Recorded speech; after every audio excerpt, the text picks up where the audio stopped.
Ассалаумағалейкум, ардақты ағайын.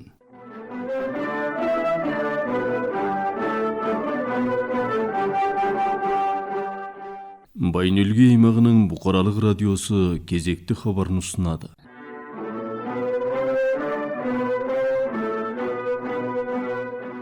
Бүгін желтоқсанның 2-сі сейсенбі. Хабардан сіздер: Еліміз президенті Ухнайын Хүрілсік Италиядағы мемлекеттік сапары барысында ресми келіссөздер жүргізді. Ресейдің Иркутск қаласында Монғолия-Ресей өңірлік алғашқы форумы өтіп жатыр. Ертең аймақтық азаматтар өкілдері құрылының кезекті 6-шы мәжілісі өтеді. Үй тазалығы және гигиена атты оқыту ұйымдастырылды. Ерчім Байнөлге компаниясы жылу төлемінің қосылатындығын мәлімдеуде. Мұз ойылып суға кету қаупінен сақтандыру жұмыстары ұйымдастырылуда. Тағы басқа қосымша ақпараттар тыңдайсыздар. Хабарымызды ел жаңалықтарымен бастаймыз. Еліміз президенті Ухнайын Хүрілсік Италияға мемлекеттік сапары барысында Италия президенті Серджио Маттераламен жеке кездесуден кейін ресми келіссөздер жүргізді. Мемлекет басшылары бірлескен күш-жігердің нәтижесінде көптеген әлеуметтік және экономикалық салалардағы қарым-қатынастар мен ынтымақтастықтың белсенді дамып келе жатқанына қанағаттанушылық білдірді. Екі елдің ынтымақтастық деңгейі 2 сатыға көтеріліп, стратегиялық әріптестік дәрежесіне жеткені екі ел қарым-қатынастары мен ынтымақтастыққа ерекше мән беретінінің дәлелі. Президенттері сауда, инвестиция, ауыл шаруашылығы, жеңіл өнеркәсіп, жол, көлік, білім, ғылым, мәдениет, спорт, туризм, бұқаралық ақпарат құралдары салаларындағы өзара тиімді ынтымақтастыққа мүдделі екендіктерін білдірді. Біріккен ұлттар ұйымы және басқа да халықаралық ұйымдар аясындағы ынтымақтастықты нығайту мәселелерін талқылап, өңірлік және халықаралық қатынастар жөнінде пікір алмасты. Демократия, адам құқығы, бостандық және бейбітшілік сияқты ортақ құндылықтарды біріктіретін екі ел кез келген шешілмеген мәселелерді келіссөздер арқылы шешу керек дегенге келісті деп хабарлайды президенттің іс басқармасынан.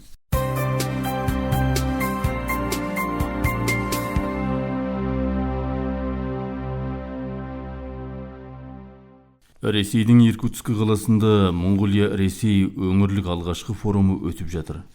Форумда 11 саламен бағыттағы 72 жобамен іс-шараны қамтитын Монғолия мен Ресей арасындағы өңірлік ынтымақтастықты дамытудың 2026-дан 2030 жылдарға арналған орта мерзімді бағдарламасы бекітілді деп атап өтті еліміз үкімет басшысының бірінші орынбасары, экономика және даму министрі Инхвайр мен Ресей үкімет басшысының орынбасары Аверчук. Бұл орайда үкімет басшысының бірінші орынбасары, экономика және даму министрі Инхвайр атап өткендей, тараптар екі ел арасындағы сауда балансындағы алшақтықты азайту және өзара тиімді ынтымақтастықты дамыту бойынша белсенді жұмыс жүргізді. Ал Монғолия Еуразиялық экономикалық одақпен және оған мүше мемлекеттермен уақытша сауда келісімін жасады. Бұл келісімдегі бизнестің қажеттілігін ғана емес, сондай-ақ бизнес ұйымдар арасындағы ынтымақтастықтың нақты қажеттіліктерін қанағаттандыру, бизнесті кеңейту мәселелеріне де қатысты.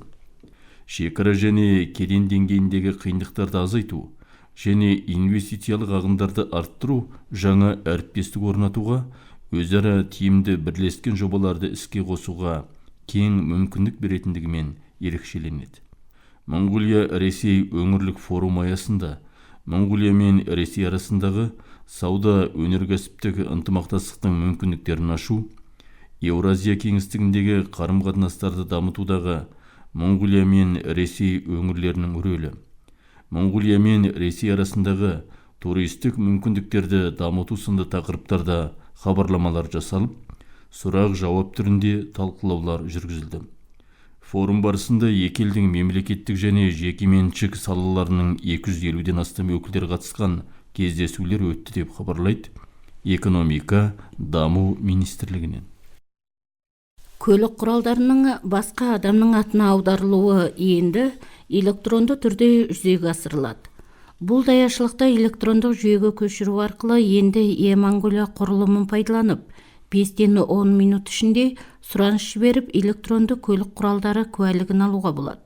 Сонымен қатар көліктің мемлекеттік нөмірлеріне тапсырыс беру және сақтау қызметі де электрондық жүйеге көшірілді.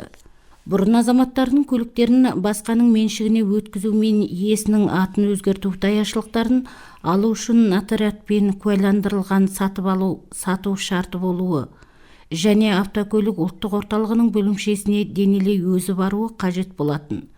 Мәселен, Улан-Баторда жыл сайын 32 бөлімше арқылы орташа есеппен 318.103 азамат бұл даяшылықты алса, 63 қызметкер күніне 1257 адамға қызмет көрсеткен.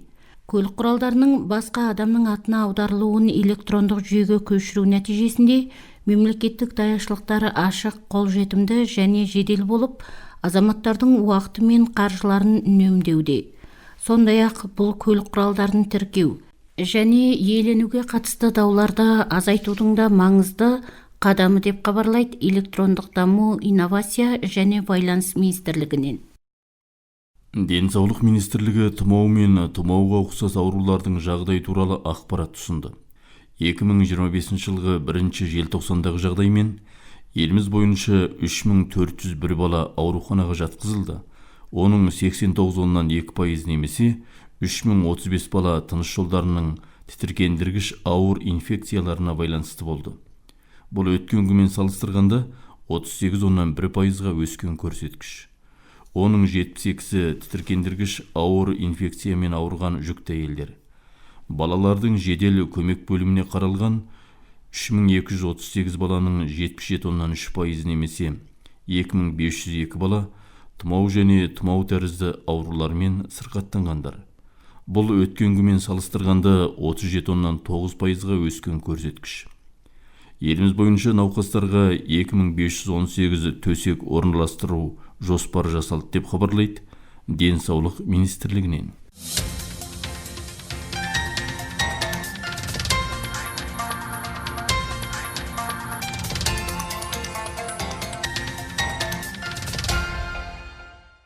Аймақ жаңалықтары.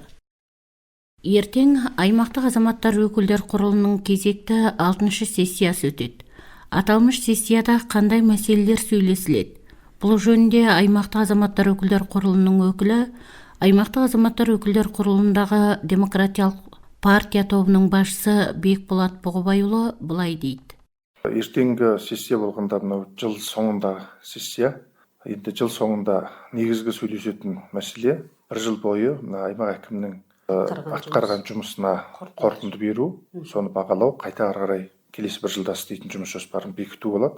Сонымен қатар ең негізгі бір шаруа аймағымыздың 2026 жылғы бюджетін бекіту деген осындай негізге үлкен мәселе бар. Енді онымен қатар келесі жыл жер беруге байланысты, жер жоспарлауға байланысты жұмыстар, сонымен қатар енді ұйымдық мекемелерден келген, халықтан келген осындай пікірлер төңірегінде сөйлесіледі. Негізгі мәселе сол жаңағы бюджетті бекіту, сонымен қатар аймақ әкімінің бір жылғы жұмысына баға беру деген осындай.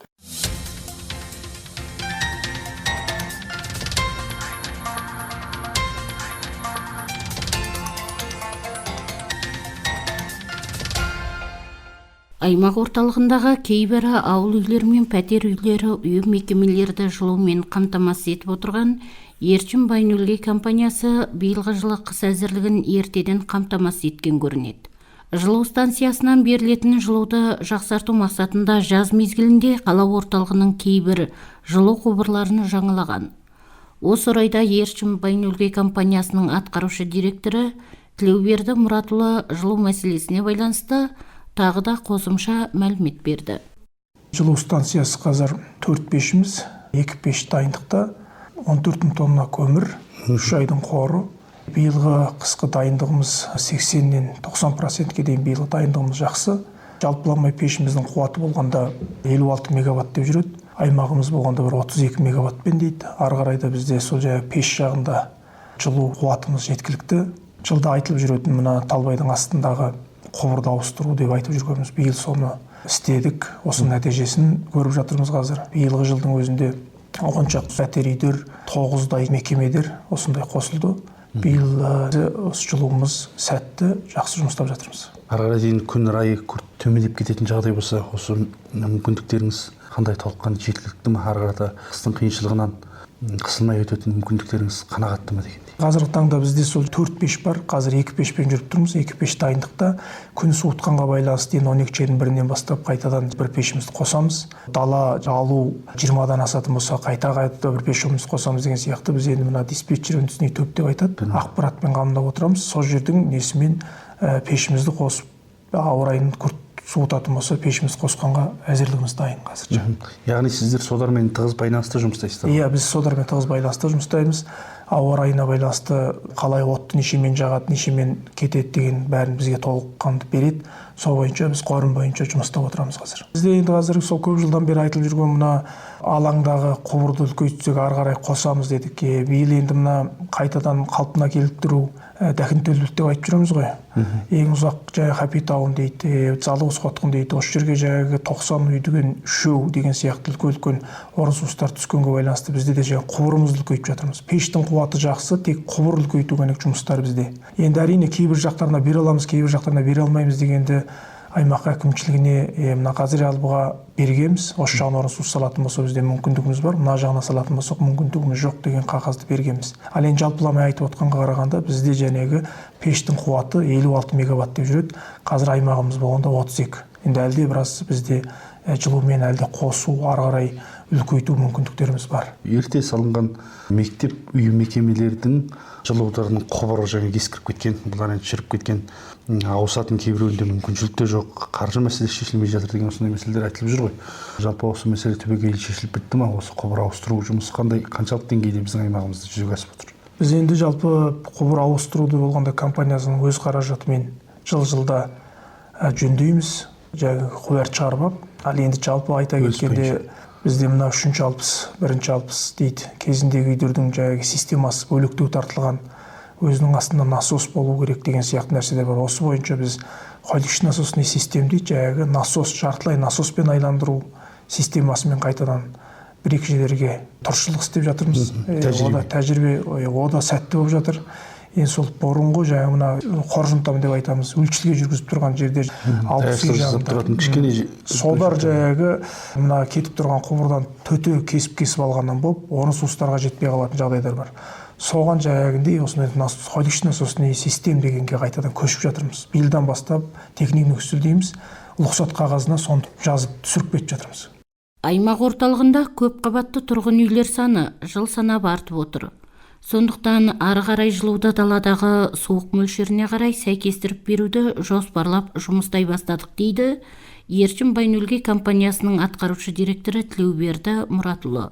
Кейбір пәтер үйлер жылдағыдай емес, биылғы жылы кейбір үй мекемелер жылудың қарқыны нашар, яғни жылу жылдағы деңгейге жетпейді, биыл аз беріліп тұр деген сияқты әңгімелер айтылып жатыр ғой. Бұған сіз не дейсіз? Жалпы біз енді қорым деп айтамыз. Ереже бойынша жалпыламай бүкіл аймақ бойынша биыл қайтадан жасағамыз. Енді мысалға айтып жатады ғой, пеш жағы, театр жағы жылы тұрады, негімді атқыл жағы дейді, осы жағы суық тұрады дегенге біз жаппай қорым істегеннің арқасында бір температураны ұстап тұрмыз. Қай СТП-ге барсақ та бір қорым, бір дарылт деген ұстап, сол бойынша қазір жұмыстап жатырмыз. Сондықтан бұрынғы жылып тұрған жердер сәл салқын болып қалғанға байланысты биыл неге салқын тұрмыз, биыл неге жылу нашар тұр деген әңгімелер бар. Енді ол түбегейлі шешіле ме, ары қарата жақсартатын мүмкіндіктер бар ма? Кейбіреуіне жылуды шектеп шайбы дейді ғой, салып тастаған жағдайда бар деп жатыр ғой. Бізден жалпыламай мына чайбын систем дейді. Біз енді бүкіл жерде чайбы бар. Ал енді кейбір жерлердің чайбысы кішкене боқпалды, үлкен боқпалды деген әңгімелер шығып жатады. Оны қайтадан температурасын кірген шыққанына көріп барып үлкейтеді, кішірейтетін жағдайлар бар.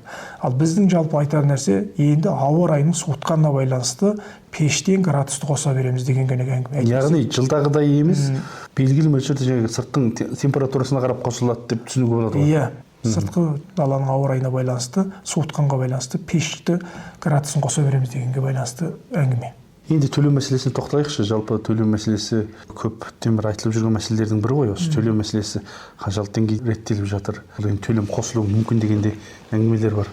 Оған не айтасыз? Пәтер үйлер, ауыл үйлерге болғанда 2017-тен бері қарай жылуға ақша қосылған жоқ. Былтыр біздің мына енді Эрчим Учтен Зоксул хоро деп айтамыз. Министрлік жағынан қағаз келген, бір жыл қоса алмаймыз деген. Сондықтан енді биыл 12 айдың 31-і, бірінші айдың 1-інен бастап ауыл үйлерге жылу төлемі қосылады. Оны енді ана жолдадан бері айтылған. Бұл неге байланысты дегенде жаңағы көмірдің қосылғанына, бензин судың қосылғанына байланысты, айлықтың қосылғанына байланысты. Ең көп нәрсе біздің мына тоққа беретін ақшамыз 2 еселенге байланысты. Енді қайтадан жылу төлем қосылатын жағдайдың ең бірінші себебі осы болып тұр қазіргі жағдаймен. Энергетика реттеу комитетінен арнайы нұсқау арқылы қосылып отыр ма жоқ? Қалай түсінуге болады? Біз болғанда өзі қанша жеке меншік дегенмен министрлікке қараймыз. Қайтша Эрчим Учтен Зоксул хоро дейміз.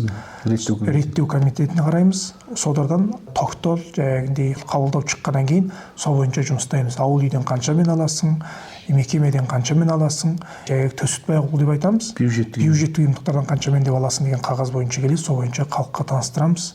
Енді жалпыламай айтқым келіп отырған нәрсе төлем қосылады. Енді 12 айдың 1-і дейді, енді қыстың мезгіліне кіре бастадық. Жеке меншіктер, мекемедер жаңағы өздерінің құдықтарына, терезеге, мысалға қайтып мына мектеп сесерліктер, балабақшалар, осылар жаңағы бізден жылы су көп ағып қойып жатқан жағдай бар.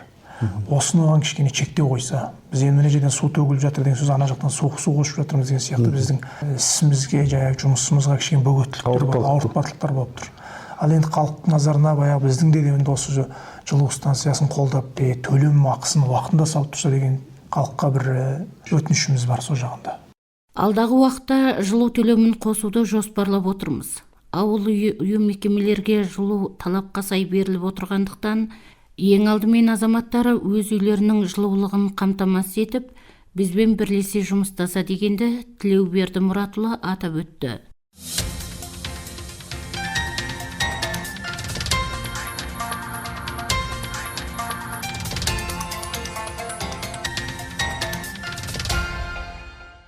Соңғы уақытта өзен көлдер мұзының қалыңдап қатуы қалыпты деңгейге жетпей, мұз ойылуы салдарынан адам мен жануарларға қауіп төніп тұрған жағдайлар ұшырасуда.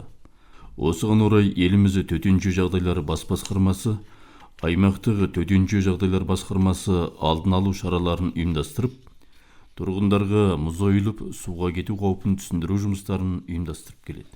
Осындай ескертулер мен сақтандыруларға азаматтар құлақ аспай, қиыншылықтарға тап болуда дейді аймақтық төтенше жағдайлар басқармасының бастығы подполковник Азат Зейнелұлы.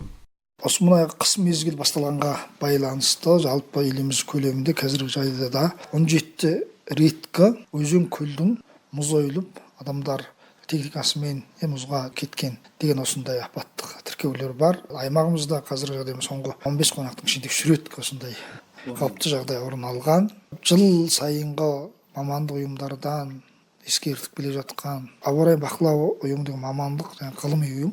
Осы мамандық ғылыми ұйымнан жыл сайынғы өзен көлдің суының қатуы, қалыңдап қатқан кезі көп жылдық деңгейде қандай дегенге осындай жыл сайын зерттеулер жасап отырады. Осы соңғы жылдары сол маман ұйымының беріп келе жатқан мәліметіне қарағанда ғаламдағы ауа райының жылынуына, ауа райының қолайсыздығына байланысты көп жылғыдан салыстырғанда соңғы жылдары өзен көлдің суы қалыңдап көп жылғы деңгейде қатпайды. Жұқа қатуы мәселесі бар деген зерттеулердің қорытындысын таныстырған. Осыған байланысты төтенше жағдай басқармасынан жыл сайын тұрақты халық көпшілікке осы жол қысқарту мақсатымен өзен көлдің мұзбен төтелеп, техникамен мал айдап және жаяу жүрмеңіздер дегенде ерекше ескертіп айтып келе жатырмыз. Судың мұзының толық адам техника көтеретін деңгейде қатпайтын болған. Осыдан 10-15 жылдың алдында үлкен жүк артқан техника жүріп тұрған өзен көлдің мұзы осы соңғы жылдары ондай емес деген ескеру керек. Оның бір дәлелдері көп жылдар бұрын Құтқырдың Орқайға Таукені жүріп тұрған машиналар, мысалы осыдан енді 10 жылдың 15 жылдың айтамыз ба, көмір тасыған кезде бірінші ай кезінде жаңағы Ачты көлдің мұзының үстінде жүріп алып тұрған дейді. Былтыр өткен жылы ең суық ай ақпан айы ғой, жыл сайын. Ақпан айында көмір артқан, шөп артқа бара жатқан үлкен машинаның өзі мұз ойылып түсіп кеткен. Сонда мысалы кісілерден барып сұрағанда айтып отыр, бір кезде мынаған біз көмір артып жүріп жүретініміз үстінен. Жергілікті үлкен машинамен көмір артып жүрген ештеңе етпеуші еді. Мынау жай ғана жүгі жоқ, бос үлкен жаңағы машина барған кезде түсіп кетті. Күн суық, ауа райы жаңағы суытып бара жатыр, мынау қатты деп ойлап болмайды екен ғой дегенде көзімен көрген жергілікті кісілер айтып отыр ғой. Бұл жағдай тек жаңағы Ачыткөл деген емес қой. Барлық жағдайда қазір сондай. Мысалы біздің Лаңғұс, Сақсай сомының мына Дайын өлкесінде қыстайтын, көктем күзде отыратын ауылдар бар. Қаракөл, Ашылбұлақтың кезеңі жабылған кезде Қаракөлдің мұздың үстіменен жүреді. Бұл қалыпты жағдай болып кеткен құсап сезіліп, жыл сайын бұрынғыда жүріп жүрген, қазір де жүріп жүреміз деп жүреді. Бірақ та зерттеулердің нәтижесі ол жерге де жаңа қуатты. Сол себеп, сондықтан осыған байланысты жаңа маманды ұйымдар біздер халық көпшілікке үнемі ескертіп айтып келеміз. Жаңа күнделікті айтып келеміз. Қазіргі жағдайда жергілікті радиосымен үнемі айтамыз. Жаңа дербес телевизиясымен, интернет арқылы, парақшалар арқылы біз күнделікті халық көпшілікке жеткізіп келе жатырмыз. Өкініштісі біле тұра білмеген болу, қауіп қатерді дегенді ойласа да оны іске жүзеге асырмай мән бермей жүрген жағдайда бар. Сондықтан халық көпшілігі осыған ерекше мән берсе екен деген жаңағы ескерту тұрғыда айтып отырмыз ғой. Опсай аймағында, Қобда аймағында да осындай жағдайлар жаңа тіркеліп жатыр. Сондықтан халық көпшілігі сақ болыңыздар. Өзіңіздің қауіпсіздігіңіз үшін, өзіңіздің денсаулығыңыз үшін, дүние мүлкіңіз үшін, бас амандығыңыз үшін осыған сақтаныңыздар дегенді біз күнде күнге ерекше ескертіп айтып келеміз. Тек қана бір айта салған дүние емес қой. Ар жағында адамның жаныменен өлшенетін, адамның дүние мүлкімен, денсаулығымен өлшенетін үлкен қауіп қатер бар деген қайталап айтамыз. Әлем ғалымдары ауаның ластануы, өнеркәсіп санының артуы, ормандардың азаюы, адамның әртүрлі кері әрекеттері жаһандық жылынудың басты себептері болып отыр деп дабыл қағуда. Ғаламшардағы орташа температура 1980 жылдардан бастап әрбір 10 жылдықта көтеріліп келеді. Ғалымдары ауа температурасы 2 градусқа көтерілсе, бұл апатты зардаптарға әкеледі деп есептейді. Әсіресе ауыл шаруашылығында көптеген қиыншылықтар туындап, экожүйенің бұзылуынан кейбір жануарлар түрлерінің жойылу қаупіне ұшырайтындығы айтылуда. Ауа райының оқиғалары бүкіл әлемде тұрақсыз болып, адамдардың өміріне әсер етуде. Мұның дәлелі кейбір елдерде немесе аймақтарда жаңбыр аздықтан құрғақшылық болса, кейбір елдер мен елді мекендерде жаңбыр көбірек болып, бұл өзгерістер кейбір өлкелерде құрғақшылық пен су тасқынын әкеліп соғуда. Мысалы, біздің аймағымызда соңғы жылдарда жаңбыр недәуір аз болса, қыс мезгілінің аса суық болмауы салдарынан мұздың қалыңдығы бұрынғы жылдардағы деңгейге жетпейтін болған. Қазіргі таңда аймағымыздың Делун Теңгіл сұмындарында апаттан алдын ала сақтандыру заңы бойынша іс қызмет атқарып отырған аймақтық төтенше жағдайлар басқармасының маманды топтары бар. Сұмын әкімшілігі осы маманды топтармен бірлесе іс атқарып, азаматтарды ыстан улану, мұз ойылып суға кету, қарлы бұрқасында адасып немесе үсініп кету қауіптерінен сақтандыру жұмыстарына атсалысса дейді аймақтық төтенше жағдайлар басқармасының бастығы подполковник Азат Зейнелұлы. Апаттан сақтану заңы деген бар. Осы заң бойынша сұмын бас сайын сұмын әкімінің үкімімен құрылған апаттан сақтандыру тобы деген бар. Мамандық топ, мерзімді мамандық тобы деген бар. Барлық сұмында құрылған. Осы мамандық топ нендей жұмысты атқаруға тиісті, міндеті қалай деген туралы оқытулар, дайындық жаңағы сабақтарын біз осы биылғы жылда дегенде барлық сұмындарға жүргіздік. Дайындығын тексердік. Міндет тапсырмалар берілген. Алғашқы сатылы шақыру келген кезде апаттық алдын алу сақтандыру және апаттық жағдай, қауіп қатерлі жағдай болғанда алдыменен сұмын әкімінің шешімі, сұмының іс басқару орнының шешіміменен жұмыс тобы бар. Жедел түрде жұмыстауға тиісті. Бұл заң бойынша көрсетілген. Жұмыс тобын жедел жұмыстату, толық жабдықтау, жауапты болдыру, халық үшін жұмыстату, дайындықты болдыру міндеті сұмын әкімі, сұмын іс басқару орнының бастығының тікелей құзырында. Ол жұмыс тобы да мемлекеттік қызметкерлер. Әйтпегенде пенсияға шығып кеткен немесе жұмыста жүрген адам емес. Барлығы заң бойынша міндет жүктеген мемлекеттік қызметкерлер сол жұмыс топтың ішінде. Соны сұмын әкімінің үкімімен құрған. Сұмының әкімінің орынбасары, іс басқару орнының бастығы сол бастап жұмыстайды. Ең бастысы бұл қандай бір қауіп қатер, апаттық жағдай болғанда бұл төтенше жағдайдың жұмысы деп салғырт қарауға болмайды. Өйткені апаттан сақтану заңында сұмын әкімінің міндеті бар. Осы бойынша атқару керек. Өйткені апаттық жағдай деген төтенше жағдай жұмыс деген нәрсе емес. Төтенше жағдай ұйымы басқару, ұйымдастыру жұмысын төтенше жағдайдан атқарады. Одан кейін сумунун өзүнүн конкурс техник ерекшелигине өзүнүн жаңағы күші жетпеген жағдайда біз қосымша барып жұмыс істейміз, сүтті келеді жатырмыз. Кейбір шақыртулар бар, өзен көлдің су апаты болады.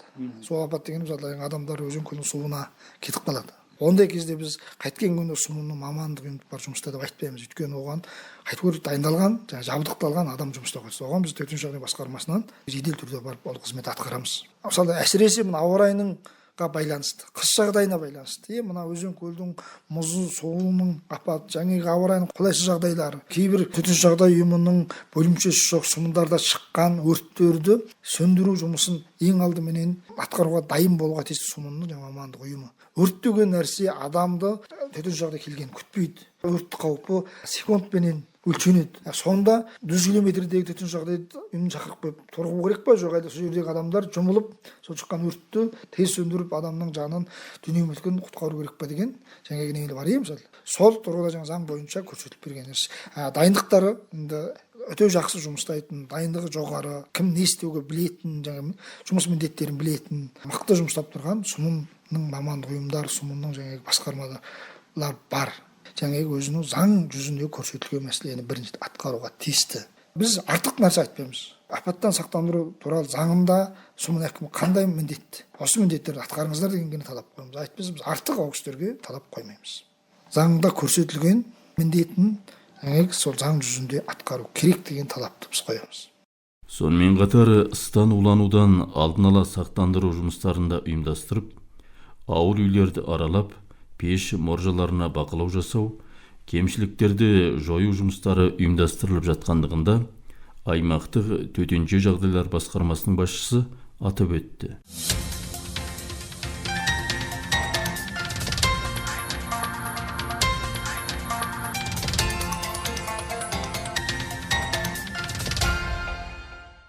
Өткен аптаның соңында Өлгей сумындық 3-ші балабақша құрылуының 45 жылдық мерекесі аталып өтті. Бұл балабақша алғаш 1980 жылдың шілде айында аймақтық денсаулық сақтау орнына қарасты 3-ші ясли ретінде орнайды. Ол кезде екі топта 50-дей бүлдіршін тәрбиеленіп, 10 ұстаз қызметкері жұмыс істеген екен. Ал 1999 жылы бұл ясли балабақша статусына көшіп, қызметтік ауқымы да кеңейеді. Қазірде бұл мектепке дейінгі мекемеге Өлгей сумынының 4-ші, 5-ші, 11-ші вақ тұрғындарының 250-ге жоқ балалары қамтылып отыр. 3-ші балабақша құрылуының жарты ғасырға жоқ мерекесіне қатысқан аймақ әкімінің кеңесшісі Жанбота Ақайқызы және аймақтық азаматтар өкілдер құрылының өкілі электр желісі басқармасының бастығы Арманбек Өсерқанұлы, білім басқармасы басшысының міндетін уақытша атқарушы Серікбол Рахметұлы құттықтауларын жолдап, ұстаз қызметкерлердің жұмысынан табыс тіледі. Өлгей сумындық 3-ші балабақшада қазіргі таңда меңгеруші, әдіскер, 12 ұстаз, 10 көмекші мұғалім және қызметкерлері сияқты барлығы 42 адам жұмыстайды. Жарты ғасырға жуық уақыт ішінде 9 адам өлгейлік 3-ші балабақшаның меңгерушісі болып қызмет істепті. Осы орайда кезінде бұл балабақшаның меңгерушісі болған зейнеткерлері Жазкей Кәрімқызы мен Сақым Зарымқанқызын сөзге тартқан едік. Атым Жазкей 3-ші ясли болған сол кезде. 1985-86 жылдар осы 3-ші яслидің еркілікшісін істеп тұрдым. Одан кейін басқа жұмысқа ауысып кеттім 1-2 жылдан кейін. Менен бұрын Қуанар деген болған. Алғашқысы сол Қуанар деген кісі болды. Мен екіншісі болдым. Сол енді 45 жылдық той болып жатыр екен енді балабақшаның. Той мерекесі құтты болсын. Мұғалімдердің, қызметкерлердің, балаларды тәрбиелеп жатқан, бүлдіршіндерді тәрбиелеп жатқан осындай қызметтерінен табыс тілеймін. Ол ясли дегенде біздің кезімізде ана Ерөлі қамғалық қазір ғой, ол кезде аты қариясында болды кезінде. Қарамағында. Сол кезде ауданда мына маман адамдар жұмыстайды онда. Сестрадар жұмыстайды. Балалар мол болады, жеткілікті болады. Онда ол кезде Өлгей деген класс болады. Жаңадан әке-шеше сол кезде 45 күннен кейін жұмысқа кіріп кетеді ғой декреттен кейін. Сондағы Өлгей класс деген болады, оның кейін кіші класс деген болады, орта класс, ақыл класс деп 3 жасқа дейін тәрбиелейді ғой сол заманда. Мен болғанда осы 99 жылдан бастап 3-ші балабақша болып орнаған. Бұл балабақшаға еңбегі сіңген жаңағы бітімханның Гүлнәрі деген. Сол көшірке осы яслиді балабақшаның дүр төркіде өз сөйтіп сөйлейтін. Дүр төркіне қайтып кіргізем деп жүгіріп еңбегін сіңіріп, 3-ші балабақшаны төмен қарай көшіріп әкеп өстіп орнатқан. Ал 2007 жылдан 2013 жылға дейін мен осы балабақшада 6 жыл балабақшаның меңгерушісін істедім. Менің өзім 2013 жылы осы балабақшаның 30 жылдық мерейтойын тойлап кеткем. Енді содан бері 45 жыл болып кетті. 45 жылдықта мына бір үлкен нәрсе. Жаңағы 2 класстан құрылыстан көшіп кеп, 2 қабат жақсы стандарттың құрылысы деген бұл енді біздің үкіметіміздің жаңағы балабақшаға балапандарды қалай ары қарай дамытамыз, қалай бұларды жақсы ортаға тәрбиелейміз деген жаңағы жоғарғы жақтың көңіл бөлгеннің арқасында ұлы құрылтай мүшесіне бәдештің де үлесі зор. Ал бұл балабақша ерекше. Бұл балабақша ұқсаған балабақша біздің аймақта қазір талай 2 қабат құрылыс салып жатқанымен бұл балабақша ұқсаған емес. Бұл балабақшаның жаңағы үлгісі де шетелдердің үлгісінен әкеп салғызған осындай жақсы балабақша 45 жылдық мерейтойы құтты болсын. Табыстан табысқа жете берейік. Балапандарымыз көп болсын. 2022 жылдың соңынан бері өлгейлік 3-ші балабақша зәулім әрі көркем ғимаратта іс қызметін жүргізіп келеді. Мұнда балалар үшін қолайлы орта қалыптасқан. Мерекелік жиын сәтінде өлгейлік 3-ші балабақшаның меңгерушісі Нұрсәуле Қалатқызына микрофон ұсынған едік. Біздің балабақшамыз алғаш 1980 жылы 10 мұғалім қызметкер 50 баламен ясли атты ясли болып орнаған. 1999 жылы Өлгей сыбының әкімінің 95-ші бұйрығы бойынша балабақша статусына көшіп, Өлгей сыбының 4-ші, 5-ші, 11-ші 2-ден 5 жас аралығындағы мектепке дейінгі балаларды қабылдап, мектепке дейінгі оқу тәрбиесін жүргізіп келеміз. Бақшамызда биылғы таңда 200-ден 250 бала қабылдап, 40 мұғалім қызметкер жұмыстап, мектепке дейінгі қызметімізді ойдағыдай атқарып келеміз. Бүгінгі таңда бақшамыздың 45 жылдық мерейтойына байланысты 45 түрлі жұмыс жоспарлағанбыз. Осы жоспарлаған жұмыстарымыз мәресіне жетіп, бүгінгі күні 45 жылдық мерейтойымызды атап өткелі отырмыз. Барлық ұстаз қызметкерлерді 45 жылдық мерейтоймен қызу құттықтап, дендеріне саулық, жұмыстарына табыс тілеймін. Мерекелік жиын барысында өлгейлік 3-ші балабақшаның ұстаз қызметкерлері және бүлдіршіндер өздерінің әзірлеген шағын концерттік бағдарламасын жиылған жұрттың назарына ұсынды.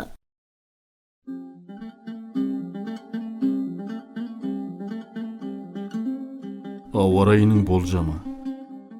Желтоқсанның 2 күнгі 20 сағаттан 3 күнгі 20 сағатқа дейінгі бір тәуліктік ауа райының алдын ала мәліметіне қарағанда, аймағымыздың барлық өлкелерінде күн бұлтты, қар жаумайды, жел батыстан 3-тен 8 метр секунд мөлшерінде. Ауа температурасы барлық өлкелерде түнде 15-тен 20, күндіз 5-тен 10 градус суық болады. Өлге қаласы маңында күн бұлтты, қар жаумайды. Желдің жылдамдығы батыстан 5-тен 10 метр секунд мөлшерінде. Ауа температурасы түнде 14-тен 16 градус, күндіз 3-тен 5 градус суық болады. Желтоқсанның 4-нен 8-не дейінгі 5 тәуліктік ауа райының алдын ала мәліметіне қарағанда, уақыттың соңында өлкенің батыс оңтүстік бөлігінің кей жерлеріне аздаған қар жауады. Осы уақытта желдің жылдамдығы кей жерлерде 12-ден 14 метр секундқа жетіп күшейіп, тау жоталарда қарлы бұрқасын болады. Басқа уақытта желдің жылдамдығы 5-тен 10 метр секунд мөлшерінде. Ауа температурасы барлық өлкелерде түнде 17-тен 22, күндіз 7-ден 12 градус суық болады деп хабарлайды аймақтық су және ауа райы қоршаған ортаны зерттеу орталығынан. Сіздер ағымдағы ақпараттармен таныс болдыңыздар.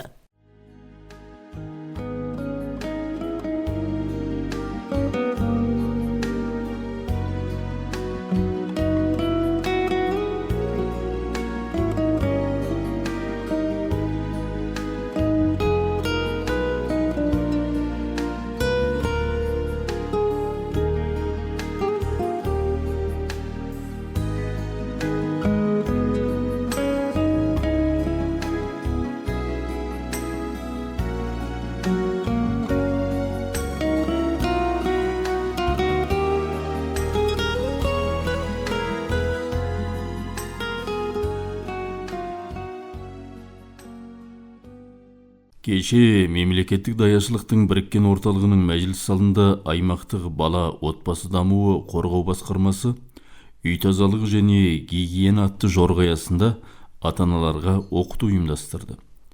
Оқытуға аталмыш басқарманың сұмын және бақ жауаптанған мамандармен 50-ге жуық ата-аналар қатысты. Оқытудың мақсаты отбасының гигиеналық жағдайын жақсартып, балалардың денсаулығын қорғау, зорлық-зомбылықтың алдын алу, балалардың қауіпсіз ортада өсіп-өнуін қамтамасыз ету, олардың құқықтарын қорғап, шыдамдылығын арттыру болып отыр. Оқыту жөнінде өлгі сұмынның 8-ші бағын жауаптанған әлеуметтік қызметкері Анаргүл Асқабылқызы былай дейді. Бүгінгі біздің жүргізіліп жатқан іс-шарамыз отбасылық тазалық жайлы. Отбасында қандай барлық жағдайда ең бірінші тазалық маңызды. Отбасының тазалығы жақсы болса, қарай бала тәрбиесіне де ол жақсы әсерін береді деген мақсатта біз бүгінгі отбасылық тазалыққа байланысты оқытуды отбасында отырған аналарға осы оқытуды жүргізіп жатырмыз. Отбасы тазалығы дегенде тек қана бір үйдің тазалығы, қаша қорамыздың тазалығы ғана жатпайды. Бұл жерде ең бастысы бала тәрбиесіне ықпалын тигізетіндей ата-ананың қарым-қатынасының дұрыс болуының өзі отбасы тазалығына жатады деп ойлаймыз. Ата-ана бір-бірімен дұрыс қарым-қатынаста болса, бала да дұрыс тәрбие алады. Сондықтан ең бастысы ата-ана мен бала арасындағы қарым-қатынас, бір-біріне деген түсінігі дұрыс болуы керек. Отбасылық тазалықты қарым-қатынасты дұрыс алып жүру үшін әр адамның отбасында өз-өзінің міндеті бар. Әкенің міндеті деген отбасында бір бөлек, мысалы баланың міндеті деген бір бөлек, ананың өзінің міндеті деген әрқайсында жеке-жеке өз-өзінің міндеті бар. Сондықтан әркім әке отбасында мысалы қандай болу керек? Әке, мен баламды жақсы адам болдырғым келеді, мен балама жақсы тәрбие бергізгім келеді деп ата-ананың барлығы солай ойлайды. Ал ата-ана баламыз жақсы тәрбие алсын, жақсы болсын десек, содарға біз өзіміз дұрыс үлгі көрсетуіміз керек. Біздің бала біздің айтқанымызды орындағаннан көрі одар біздің іс-әрекетімізбен, жасаған қимылымызбен, сөйлеген сөзімізбен, арамызда бір-біріміздің қатынасымызбен одар тәрбие үлгіні көп алады. Сондықтан біз балаға дұрыс тәрбие беріп, дұрыс алып жүру үшін өзіміз дұрыс қарым-қатынаста дұрыс үлгі көрсетуіміз керек. Енді осы жағдайларды біз ата-аналарға түсіндіру үшін көбінде әлеуметтік желілерден мәліметтер алуларыңызға болады, отбасылық тәлім-тәрбиеге байланысты. Оның сыртында біз өзімізде ата-аналарға шамамыздың келгенінше ата-ананың міндеті не, бала тәрбиесін қалай дұрыс тәрбиелеу керек, баланы қалай алып жүру керек деген сияқты оқытулар, ақыл кеңестерді шамамыз келгенше таратып, сол кісілерге айтып, оқытуларды көп жүргізіп жатырмыз. Ата-аналар соны дұрыс қабылдап, сол естіген нәрсесін өздері өмірге керектеніп бала тәрбиесіне, отбасына сол нәрселерді негізі дұрыс қолданып алып жүру керек. Ата-ана өзі ізденіп жүретін ата-ана өте аз қазіргі қоғамда. Біз мысалы бүгінгі іс-шараға, біз ата-ананы бүгінгі іс-шараға қамтытамыз деп шақыртуларымызды таратқанбыз. Қазіргі жағдайда ата-ананың ізденісі, негізгі жағдайда біз ата-ананың ізденісі аз деп ойлаймыз. Өйткені қоғамдық жұмыс барлық адамда бар, барлығымыз қарбалас дейміз. Бірақ та ата-ана бірден баласының тәрбиесіне көңіл болып отыр, балам деп жүргендіктен соған уақытын шығарып, баласы үшін, баласының тәрбиесі үшін, отбасының береке бірлігі үшін ата-ана өзі іздену керек. Бірақ біздің қоғамда ата-ананың ізденісі, ата-ананың талпынысы, белсенділігі өте төмен деп ойлаймыз. Қандай бір шақырту іс-шараларға қатысу өте төмен. Ата-ана өзі ізденіп, белсенділік танытып жүгіріп тұрса, біз қашанда біздің есігіміз ашық, оларға ақыл кеңес беруге, үйіме келіп істеп бер десе де, біз үйімізге барып үйіне келіп ақыл кеңес беретін мүмкіндігіміз бар. Қандай тақырыпта қандай мағлұмат алғысы келеді, қандай ақыл кеңес алғысы келеді, соның барлығына біз уақытымыз шығарып етіп бере аламыз. Бірақ та ата-ананың талпынысы, ізденісі өте аз. Енді ауыл үйлерді аралағанда бізде қазіргі жағдайда бүткіл үйді бүйтіп бір келді бәрі есігін ашып кірдік деп айта алмаймыз. Бірақ та қоғамның негізгі отбасыларға шамамыз келгенше барлығына аралап, барлығымен танысып, ақыл кеңесімізді беріп, барлық отбасымен жұмыстауға тырысып жатырмыз. Келесі мына халық назарына айта кетсек, қазіргі жағдайда біздің 12 сұмынымызда, аймағымыздың 13 бағында әрқайсысын жауаптанған жеке-жеке отбасы және бала мәселесін жауаптанған әлеуметтік қызметкерлер жұмыстап жатқан. Сондықтан сіздің отбасыңызда, қасыңыздағы көршіңізде қандай бір жағдаймен отбасылық зорлық зомбылық келеңсіздік жағдайлар туындайса өзіңіздің сұмыныңыздың не болмаса өзіңіздің бағыңызды жауаптанған және қоғамдық қызметкерге мәлімет беруіңізге болады. Не болмаса 108 көмек телефоны деген бар, сол телефонға жалғап мәлімет беруіңізге болады. 108 телефоны қай уақытта жалғасаңыздар да тегін SMS жазуларыңызға болады, тура жалғауларыңызға болады. Сол телефон арқылы да мәлімет берулеріңізге әбден болады. Біз енді халыққа осы қызметкерлер бар деген таныту үшін шамамыздың келгенше ауыл үйлерді аралап, ауыл үйлермен танысып жүріп жатамыз. Бірақ та күндізгі уақыттарда барған үйіміздің аудандысының мысалы есігі жауық тұрады. Барлық адам қазір тіршілік үшін жүгіріп жүргендіктен үйлерінде болмай қалады. Бір барамыз, екі барамыз, үйінде бар болмай қалады. Сондықтан барлық ата-ана біздің үйімізге келмеді, бізбен жұмыстамады деп қабылдауға болмайды. Қай уақытта мәлімет берсеңіздер де біз сіздермен бірігіп жұмыстауға және сіздердің балаларыңыздың құқығын қорғауға, сіздердің отбасыларыңыздың береке бірлігін сақтау үшін тырысып жұмыстаймыз дегенді айта кеткім келеді. Отбасы татулығы мен әдебін қалыптастыру үшін бұл оқыту аса маңызды екендігін түсініп отырмыз. Мұндай оқытулар жиі ұйымдастырылып тұрса, құба-құп болар еді дегенді оқытуға қатысушы ата-аналар баяндап өтті. Саламатсыздар, мен 5-ші бақтан келіп отырған қызым Ертуған қызы Айнұр боламын. Бүгінгі болып жатқан іс-шарада отбасылық зорлық зомбылық, бала шағаның тәрбиесі, тазалық жайлы болып жатқандықтан түсінгеніміз енді не құрылым бала шағамыздың тәрбиесіне, отбасымыздың береке бірлігіне, қайтып тазалығымызға, денсаулыққа, сондайға бәріміздің көңіл бөліп, бірдей ата-ана, әке-шеше болып, бірдей қатысуымыз міндетті екенін түсініп жатырмыз.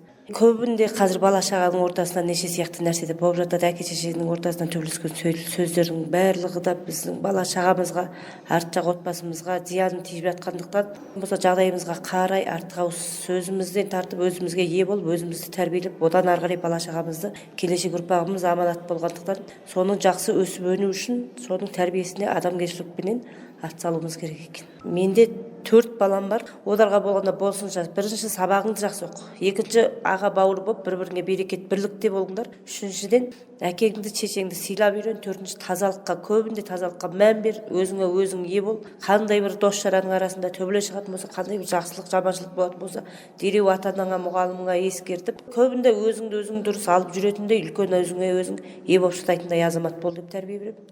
Денсаулығыңда көңіл бөлу үшін дегенде, көбінде сол ақша тиын бергенде де не алып жеп жатыр, қайда барып тамақтанады, қандай жерде не ішеді, не жейді дегеннің бәріне қадағалауымыз керек. Қазір кола жеп жатады, Қытайдың бір 500-600 теңгенің латиосын жеп жатады, арзан заттарын.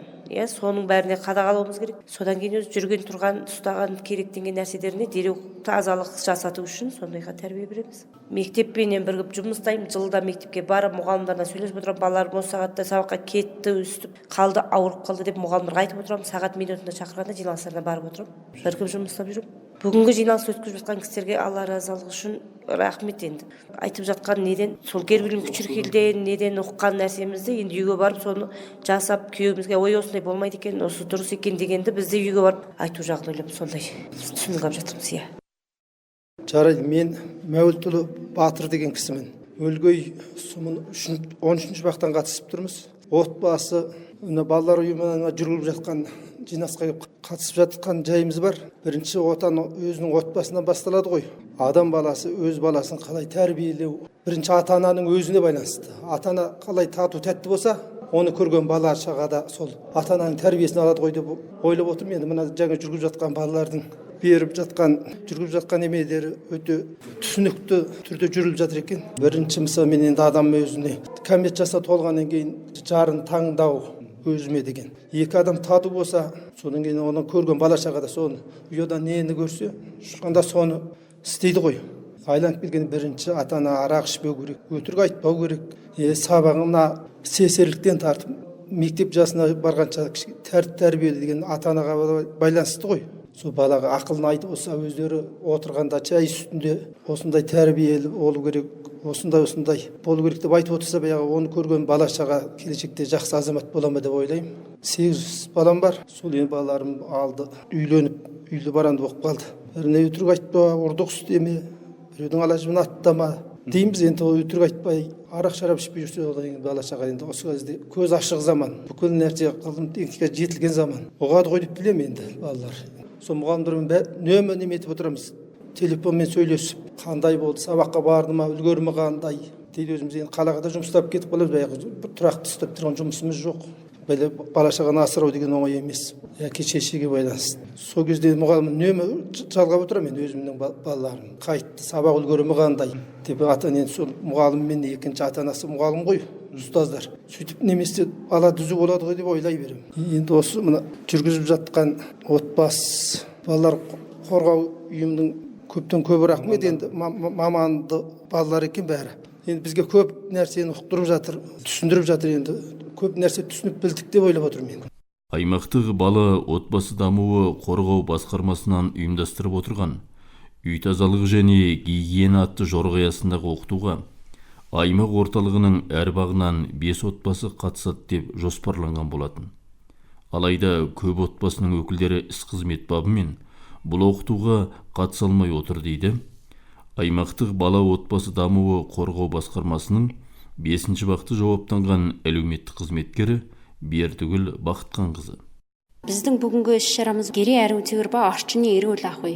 Бұл болғанда отбасылық тазалық және сол таза отбасы екемі енді сол отбасының енді қалыптасуы, қайтып денсаулықтарының енді жақсы болуы, балалардың да денсаулығы енді ауыр сырқаудан таза болуы мақсатында жүріліп жатқан жұмыс. Бұл жұмыс барысында біздің отбасыларға, ата-аналарға бір жеткізейік деген ең негізгі мақсатымыз. Қазіргі жағдайда отбасына, баласына деп уақытын арнап жұмыстайтын ата-ана тым аз. Бәрі қоғамдық жұмыста, бәрі тіршілік үшін жүр, бірақ та баланы дүниеге әкелгендіктен о баланың оқуы, дамуы, және таза ортамда өсуі, қалыптасуы, және әрбір ауырып сырқаудан аулақ болу, өсу, сақтану өсуі ата-ананың тікелей міндеті. Сондықтан кейбір ата-аналарымыз болғанда осы міндеттерін білсе де, дей тұрғанмен қоғамдық жұмыспен табыс табу көзімен көбінде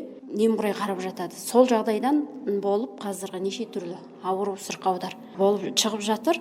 Содан алдын алу, сол осы бала ата-аналарға негізгі сол мақсатымыз осылай. Енді отбасының тазалығы жайлы, бала тәрбиесі жайлы қайтып, отбасылық зорлық зомбылықтың ең зиян шегетіні бала. Көп жағдайда ата-ананың түсініспеушілігінен, ұрыс керісінен болып, бала да зардап шегіп жатады. Ал ата-аналардың арасында сол осы түсініспеушіліктен болып бір-біріне ерегесуге, отбасына қарамау, немқұрай қарау.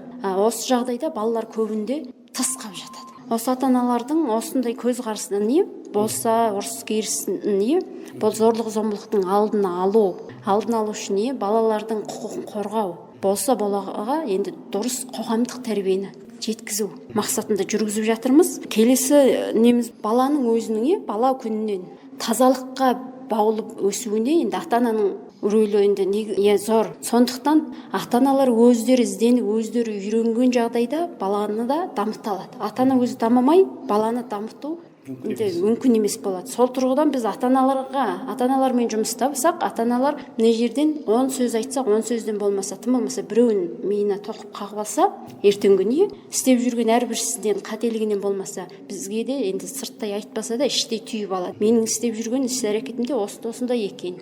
Қате жасап жүр екенмін, ертеңінде оны бір кісіге айтады, ол кісі келесі кісіге айтады мүмкін. Сол мақсатта біз бүгін әр бақтан 5 отбасы деп шақырғамыз, сол 100 кісі көлемінде. Енді осы болып жатқан іс-шараға байланысты ата-ананың ізденісі, талпынысы аз ба деп көріп тұрмыз. Ары қарата да біз өзіміздің бағымызда енді шамамыз келгенше, ауыл үйге енді уақытымыздың жеткенше, қолымыздан келгенше кіріп шығу ғана емес, кіріп шыққанда әрбір отбасына достық, зорлық зомбылықтан сақтану, баланың құқығы жайлы, ата-ананың міндеті жайлы айтып, және де отбасылық жағдайда көп жағдайда балалар үйде ең қалып жатады. Отбасылық қауіп қатерден сақтану, өздері жоқ жағдайда балалар ең қалған жағдайда балаларға ескерту, немесе балалардың енді қауіпсіздігін қамтамасыз етіп, қандай бір жалған тұрған тоқ болса, газ болса, бәрін үзіп сақтанып, ал кішкентай бала болса білмейтін, мысалға балабақша жасындағы балалар байқаусызда тоқ құдықты барып тартады немесе ұстай алады. Соның бәрін алдын алып сақтану жағын бәрін біз кіріп шыққан әрбір отбасына шамамыздың келгенше түсіндіріп жеткізіп жатырмыз. Ал кейбір ата-аналар жақсы қабылдайды, рахметін айтып жатады. Ал кейбір отбасы болғанда қарсылығын білдіріп жатады. Ол болғанда енді әрбір ата-ананың өзінің түсінігіне байланысты, бірақ та біз ол ата-аналар бізге қарсы шықты, ренжіді демейміз. Шамамыздың келгенше мағлұматымызды жеткізіп, сол отбасының, сол халықтың, сол балалардың қауіп қатерсіз ортамда өмір сүру үшін біз атсалысып шамамыздың келгенше жүгіреміз. Оқытуда аймақтық бала отбасы дамуы қорғау басқармасының мамандары балаларды қорғау туралы заңнан түсініктер беріп, отбасы жауапкершілігі және станулану, түтіннен қорғану дағдылары жайлы да мағлұматтарды жеткізді.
Құлақтандырулар.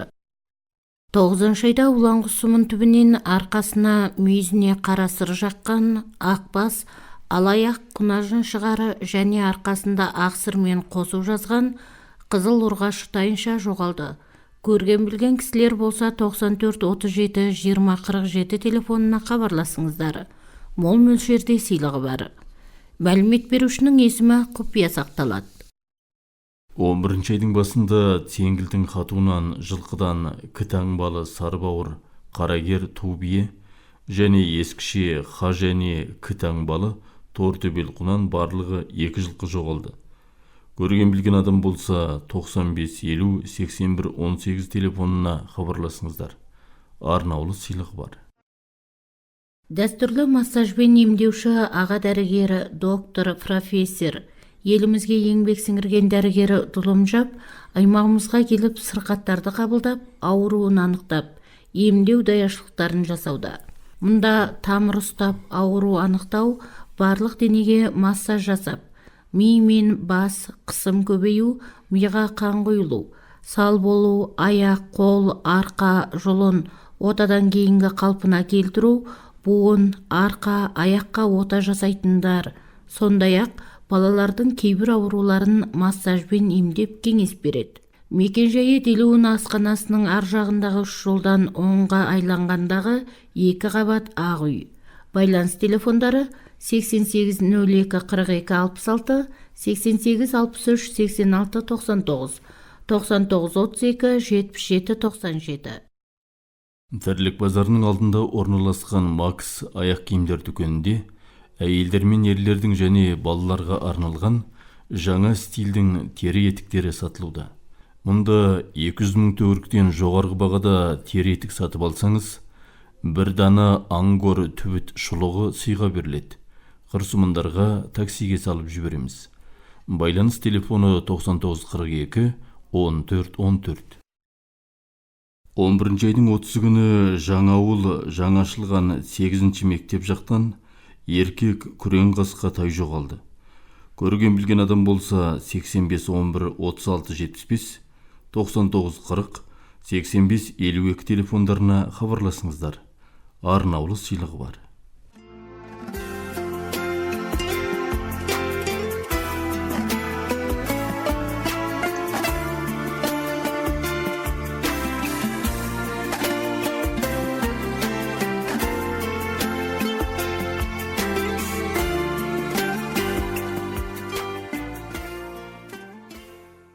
көңіл айтамыз. Ардақты жездеміз Құсайынұлы Жиенбай қажының өмірден өтуіне байланысты апайымыз Майра және барлық жиендер мен ағайын туыстарына марқұмның жаны жәннатта, топырағы торқа, иманы жолдас болсын деп көңіл айтамыз. Алда берлері жетілік науқаны қабыл болсын. Қазақстанның Астана қаласынан Дәмеш және балалары. Науқан қабыл болсын. Құсайынұлы Жиенбай қажы марқұмның жетісі желтоқсанның 4 күні бейсенбіде Делюн сұмын орталығындағы шаңырағында және Қазақстанның Астана қаласындағы бауыры Мизанбай марқұмның шаңырағы келіні Мәрияш қажының үйінен беріледі. Бауырлары Шұғай, Мүттәқи, Жақсылық, Ерғанат, Байғанат, Болтай, Қазез, Зайыбы Майра қажы, балалары Аманбек, Серікжан, Ақжан, балдыздары Ризабек, Жанарбек және қыз күйеу балалар мен келіндері, немерелері, ағайын туыстары. Тарих ғылымдарының докторы профессор Құрметқан Мұхаммедиұлы марқұмның 1 жылдығы желтоқсанның 4 күні бейсенбіде Улан-Батыр қаласындағы шаңырағында және өлгей сұмыны 13-ші бақтағы Қыдырата Нұрана мешітінде 12 сағатта беріледі. Бауыры Байғара, балалары Арнажан, Бүркітжан, балдыздары Шолпан, Айман және ағайын туыстары. Арықбайұлы Нәтиқа марқұмның 4 жылдығы желтоқсанның 3 күні 11-ші бақтағы шаңырағында беріледі. Зайыбы Тоқтайма, баласы Анаргүл және ағайын туыстары. Нұрбек қызы Мәуи марқұмның 3 жылдығы желтоқсанның 4 күні бейсенбіде өлгей сұмыны 3-ші бақтағы шаңырағында беріледі. Жұбайы Ерленқан, балалары Елбол, Берікбол, Алтын, Қойшыбол, Қайрол. Құрметті тыңдармандары, бүгінгі хабарымыз осымен аяқталды. Аман, сау болыңыздар.